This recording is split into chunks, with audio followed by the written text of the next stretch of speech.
Praise the Lord, hallelujah. വീണ്ടും വരുന്നവനായ യേശു ക്രിസ്തുവിന്റെ നാമത്തിൽ ഈ പ്രഭാതത്തിൽ എല്ലാവർക്കും സ്നേഹവന്ദനം. ഇന്ന് ചിന്തയ്ക്ക് ആധാരമായ ദൈവവചനം മലാക്കിയുടെ പുസ്തകം 4-ാം അധ്യായത്തിന്റെ 1-ാം വചനം.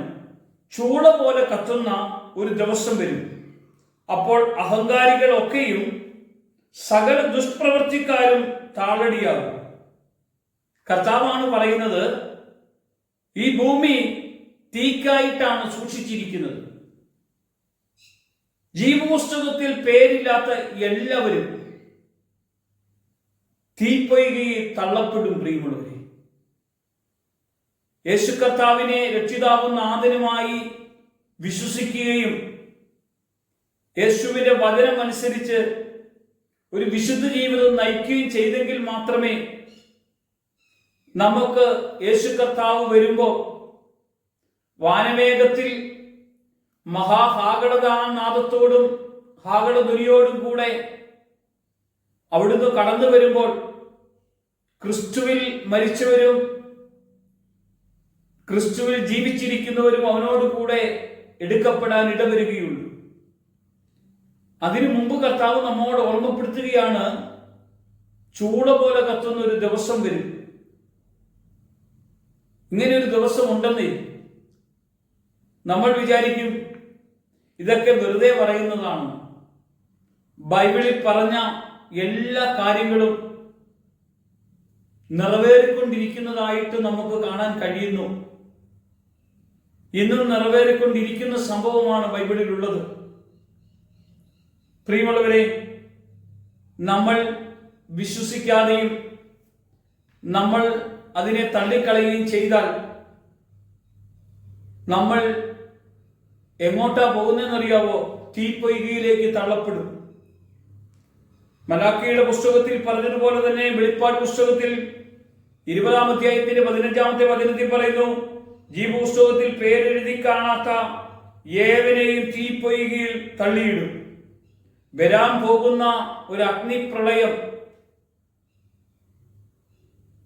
നമ്മൾ പോലും ചിന്തിക്കുന്നത് പോലെയല്ല. ചിലർ പറയും, ഓ ഇതിങ്ങനെ അങ്ങ് പൊക്കോട്ടെ, ഇങ്ങനെ പോയി കുഴപ്പമില്ലാതൊക്കെ അങ്ങ് ജീവിക്കാം, ഒരു ജീവിതമല്ലേ, ആസ്വദിക്കാം. ജീവിതം ക്രിസ്തുവിൽ ആസ്വദിക്കണം. പ്രിയമുള്ളവര്, ദൈവത്തിൽ ആസ്വദിക്കണം, ഇത് അനുഭവിക്കണം, കർത്താവിനോട് കൂടെ ജീവിക്കണം. രണ്ട് കാര്യങ്ങളാണ്. പാപത്തിന് അടിമപ്പെടുന്ന മനുഷ്യൻ അടിമയായി ലോകമോഹങ്ങളിലും സുഖങ്ങളിലും ജീവിക്കും. രണ്ടാമത്, പാപത്തിന് അടിമപ്പെടാത്ത വണ്ണം പാപശരീരത്തെ നീക്കി ക്രിസ്തുവിന്റെ രക്തത്തിൽ നമുക്ക് നമ്മുടെ പാപങ്ങളെ കഴുകി ശുദ്ധീകരിച്ച് സ്വാതന്ത്ര്യം അനുഭവിക്കുന്ന ഒരു ക്രിസ്തീയ ജീവിതം നമുക്കുണ്ട്. ഈ ക്രിസ്തീയ ജീവിതത്തിലാണ് നമ്മളെങ്കിൽ ഒരിക്കലും ചൂട പോലെ കത്തുന്ന ദിനത്തിൽ നമ്മൾ കത്തപ്പെടുകയില്ല. നമ്മൾ കർത്താവായ യേശുവിനോട് കൂടെ കടന്നുപോകും. രക്ഷിതാമായി നമുക്ക് വേണ്ടി വേറൊരാളും വന്നിട്ടില്ല. കർത്താവായ യേശു മാത്രമാണ് ലോകത്തിലേക്ക് വന്നത്. ദൈവം നീതിമാനാകിയാൽ പാപിയെ ശിക്ഷിച്ചേ തീരൂ.